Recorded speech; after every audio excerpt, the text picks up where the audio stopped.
अंधेरा कमरा, मोमबत्ती की एक कांपती हुई लौ। तुम उसे अपनी बाहों में कसकर पकड़े हुए हो। उसके आंसू तुम्हारी शर्ट को भिगो रहे हैं। तुम वही शब्द फुसफुसाते हो जो तुम्हें लगता है कि वो सुनना चाहती है। मैं समझता हूं, मैं तुम्हारा दर्द महसूस कर सकता हूं। और उस पल में तुम सच में ऐसा महसूस करते हो। उसका दर्द तुम्हारा दर्द बन जाता है। तुम एक उद्धार करता हो, एक रक्षक। लेकिन अगर तुम करीब से देखो, बहुत करीब से, तो तुम उसकी आंखों में कुछ और देखोगे। आंसुओं के पीछे छिपी एक ठंडी सूक्ष्म चमक। यह कृतज्ञता नहीं है, यह निराशा है। यह अवमानना की पहली फुसफुसाहट है। तुमने अभी अभी एक घातक गलती की है। तुमने उसे अपनी सहानुभूति दिखाई है, अनफिल्टर्ड, बिना शर्त। और उस एक पल में तुमने अनजाने में उसके सम्मान को मारने वाली प्रक्रिया शुरू कर दी है। यह भ्रम है जिससे तुम जीते हो कि तुम्हारी संवेदनशीलता तुम्हारी ताकत है, कि तुम्हारी भावनाओं को समझने की क्षमता तुम्हें एक बेहतर साथी बनाती है। समाज तुम्हें यह बताता है, फिल्में तुम्हें यह सिखाती है, लेकिन वे तुम्हें उस अंधेरे आदिम मनोविज्ञान के बारे में नहीं बताते जो सतह के नीचे छिपा है। यह हाइपरगैमी है, लेकिन उस तरह से नहीं जैसा तुम सोचते हो। यह सिर्फ पैसे या दर्जे के बारे में नहीं है। यह एक गहरी जैविक प्रोग्रामिंग है। यह ताकत, क्षमता और भावनात्मक स्थिरता की तलाश है। एक महिला अवचेतन रूप से एक चट्टान की तलाश में है, एक ऐसा लंगर जो उसे जीवन के तूफानों में स्थिर रख सके। जब तुम उसकी भावनाओं में डूब जाते हो, जब तुम उसके दर्द को अपना बना लेते हो, तो तुम चट्टान नहीं रहते। तुम तूफान में एक और बहती हुई लकड़ी बन जाते हो।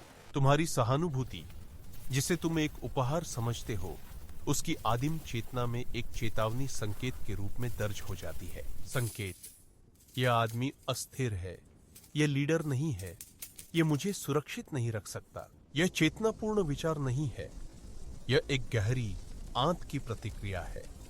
सम्मान की नींव में पहली दरार। सोचो, तुम्हारा नाम आरव है। तुम एक आधुनिक पुरुष हो। तुम अपनी भावनाओं के संपर्क में हो। तुम्हारी साथी मीरा को शुरू में तुम्हारा यह गुण बहुत पसंद आया। उसने कहा, तुम दूसरों से बहुत अलग हो। तुम समझते हो। तुमने उसकी हर चिंता को सुना, उसकी ऑफिस की राजनीति, उसकी असुरक्षाएं। तुमने बस सुना ही नहीं, तुमने उन्हें महसूस किया। जब वो उदास होती तो तुम उसके साथ उदास हो जाते। जब वो चिंतित होती तो तुम्हारी रातों की नींद हराम हो जाती। तुम एक इमोशनल स्पंज थे। और कुछ समय के लिए ये काम करता रहा। उसे लगा कि उसे समझ लिया गया है। तुम्हें लगा कि तुम जुड़े हुए हो। फिर जीवन ने दस्तक दी। एक असली संकट। तुम्हारी नौकरी चली गई। भविष्य अनिश्चित था। मीरा घबरा गई। उसे एक चट्टान की जरूरत थी, एक शांत बंदरगाह की। लेकिन उसे क्या मिला? एक और घबराया हुआ इंसान। तुमने कहा, घबराओ मत, हम इसका हल निकाल लेंगे। लेकिन तुम्हारी आवाज कांप रही थी। तुमने उसकी चिंता को शांत करने के बजाय उसे अपने साथ मिला लिया। तुमने बंदरगाह बनने के बजाय उसके साथ ही डूबना चुना। और यहीं से सब कुछ बदलने लगा। उसकी बातें छोटी और तीखी हो गई। तुम हमेशा इतने भावुक क्यों रहते हो? थोड़े मर्द बनो। वह जानबूझकर तुम्हें उकसाने लगी। छोटी छोटी बातों पर झगड़े, तुम्हारे विचारों को खारिज करना। तुम भ्रमित थे। तुम और ज्यादा समझने की कोशिश करते। तुम और ज्यादा सहानुभूति दिखाते। तुम आग को पानी से बुझाने की कोशिश कर रहे थे, ये जाने बिना कि यह आग पेट्रोल से लगी थी। तुम्हारी सहानुभूति, वह तुम्हें परख रही थी। वह अवचेतन रूप से तुम्हारी रीढ़ की हड्डी की तलाश कर रही थी। वह एक सीमा चाहती थी। वह चाहती थी कि तुम कहो, बस, मैं तुम्हारी भावनाओं को समझता हूं, लेकिन मैं इस अनादर को बर्दाश्त नहीं करूंगा। वह चाहती थी कि तुम नाव को स्थिर करो, न कि उसके साथ चिल्लाओ कि नाव डूब रही है। लेकिन तुमने ऐसा नहीं किया। हर परीक्षण के साथ तुम और नरम पड़ते गए।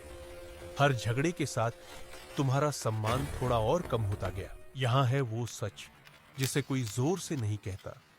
ये तुम्हारी दया नहीं है जिससे उसे नफरत है, ये तुम्हारी कमजोरी है। तुम्हारी सहानुभूति जब बिना सीमाओं के दी जाती है तो कमजोरी के रूप में देखी जाती है। यह एक टूटी हुई ढाल है, एक बिना रीढ़ की हड्डी वाला नेतृत्व। एक महिला को एक ऐसे पुरुष के साथ सुरक्षित महसूस नहीं हो सकता जो उसकी भावनात्मक सुनामी में बह जाता है। उसे एक ऐसे पुरुष की आवश्यकता है जो उस सुनामी को देख सके, उसे स्वीकार कर सके और फिर कह सके, मैं यही हूं, मैं हिल नहीं रहा हूं। यह है परिवर्तन। यह सहानुभूति को त्यागने के बारे में नहीं है, यह उसे स्टील के फ्रेम में रखने के बारे में है। इसे कहते हैं करुणामय शक्ति। तुम उसकी भावनाओं को समझते हो। मैं देख रहा हूं कि तुम दर्द में हो, लेकिन तुम उनमें डूबते नहीं हो। लेकिन हम इससे गुजर जाएंगे। यह मेरा प्लान है। देखो, आकर्षण तर्क संगत नहीं है, यह आदिम है और सम्मान अर्जित किया जाता है, मुफ्त में नहीं दिया जाता। तुम्हारा अनियंत्रित भावनात्मक प्रवाह उसे यह संकेत देता है कि तुम अल्फा नहीं हो, तुम अपने ही भावनाओं के पैक में ओमेगा हो। यह कोई दुर्घटना नहीं है, यह मनोविज्ञान है। जब सम्मान मर जाता है तो आकर्षण की लाश बहुत पीछे नहीं रहती। वह तुम्हें एक प्रेमी के रूप में देखना बंद कर देती है और एक भाई या इससे भी बदतर एक बेटे के रूप में देखना शुरू कर देती है जिसकी उसे देखभाल करनी है। और आकर्षण की मृत्यु वहीं हो जाती है। तो अगली बार जब वो रोए और तुम उसे अपनी बाहों में पकड़ो, याद रखना तुम उसका लंगर हो, उसका जुड़वा नहीं। उसे महसूस कराओ कि तुम समझते हो, लेकिन उसे दिखाओ कि तुम अटूट हो।